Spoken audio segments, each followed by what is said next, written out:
آپ برابر اسی طرح کہتے رہے کہ شام ہو گئی تو آپ گھر لوٹ آئے۔ سلیمان علیہ السلام کی ایک باندی تھی جس کا نام امینا تھا۔ آپ کا معمول تھا کہ آپ جب بیت الخلا جاتے یا آپ اپنے ازدواج کے پاس مصروف ہوتے تو آپ اپنی انگوٹھی کو اپنی باندی کے پاس جس کا نام امینا تھا رکھ دیتے، یعنی سلیمان علیہ السلام کے پاس جو انگوٹھی تھی اس پر اللہ کا نام لکھا ہوا تھا، آپ اپنی انگوٹھی کو پاک حالت میں چھوتے تھے۔ اللہ تعالیٰ نے بادشاہت کا راز اسی انگوٹھی میں پوشیدہ کر رکھا تھا، لیکن آپ وضو کے ارادے سے تشریف لائے تو اپنی انگوٹھی اپنی خادمہ امینا کے پاس رکھوا دی اور سخر نامی جن آیا، آپ سے پہلے وضو خانے میں داخل ہو گیا، آپ قضائے حاجت کے لیے تشریف لے گئے۔ یہ شیطان آپ کی شکل و صورت اپنی داڑھی جھاڑتا ہوا باہر نکلا۔ سخر نامی جن نے کہا امینا میری انگوٹھی لاؤ، جو کہ سلیمان علیہ السلام کی شکل میں تھا۔ امینا نے حضرت سلیمان علیہ السلام سمجھ کر انگوٹھی اسے دے دی۔ وہ شیطان جن اور جنو انس اس شیطان سخر کے تابع ہو گئے۔ جب حضرت سلیمان علیہ السلام حاجت سے فارغ ہو کر باہر نکلے، آپ نے کہا امینا میری انگوٹھی لاؤ۔ اس نے کہا آپ کو؟ آپ نے فرمایا میں سلیمان بن داؤد۔ اس وقت آپ کی حالت بدلی اور رونق غائب تھی۔ امینا بولی تم جھوٹ بولتے ہو، سلیمان اپنی انگوٹھی لے جا چکے ہیں اور اپنے تخت پر بیٹھے ہوئے ہیں۔ حضرت سلیمان علیہ السلام سمجھ گئے وہ اپنی غلطی کی پکڑ میں آ گئے۔ حضرت سلیمان علیہ السلام اپنی جان کے بغیر جوتی اور ٹوپی کے وہاں سے نکل پڑے۔ کرتا اور تہون پہنا ہوا تھا،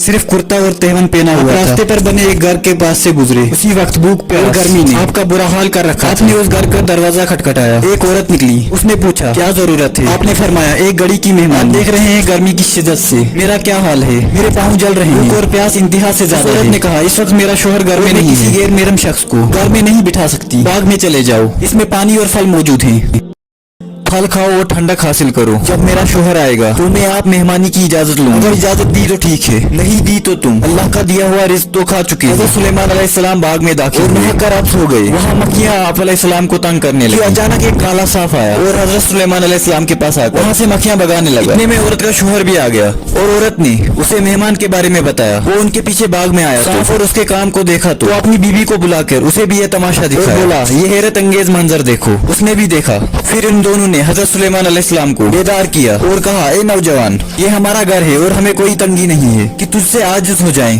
اور یہ میری بیٹی، اس کا نکاح آپ سے کرنا چاہتا ہوں۔ وہ لڑکی اس زمانے کی خوبصورت ترین عورتوں میں سے تھی، آپ نے اس سے شادی کر لی اور ان کے ہاتھی، اور پھر انہیں فرمایا کہ میں معیشت کی طلب میں جانا چاہتا ہوں تاکہ اپنے اور اپنی بیوی کے لیے کچھ کما سکوں۔ یہ کہہ کر حضرت سلیمان علیہ السلام کے پاس تشریف لے گئے اور ان سے کہا کیا تمہیں کسی مددگار کی ضرورت ہے جس کی محنت میں تھوڑا بہت حصہ مجھے دیا کریں؟ تو انہوں نے کہا آج کل ہمارا شکار بند ہے اور کوئی بچت نہیں ہے جو تمہیں دے سکیں۔ آپ دوسرے کے پاس آئے اور ان سے بھی یہی کہا اور انہوں نے رضامندی ظاہر کی، کہا خوشی کے ساتھ آئے۔ حضرت سلیمان علیہ السلام ان کے پاس ٹھہر گئے۔ انہی دنوں لوگوں نے اس جعلی سلیمان کی حکومت اور اس کے افعال کو برا سمجھنا شروع کر دیا۔ جب اس خبیث جن نے یہ دیکھا کہ لوگ متنفر ہو رہے ہیں تو یہ انگوٹھی سمیت بھاگ لیا اور انگوٹھی دریا میں پھینک دی۔ روایت میں آتا ہے کہ 40 دن انگوٹھی اس شیطان کے پاس رہی۔ کہتے ہیں کہ جب وہ حضرت سلیمان علیہ السلام کی کرسی پر بیٹھا، سارے جنوں انس جمع ہو گئے، وہ ہر چیز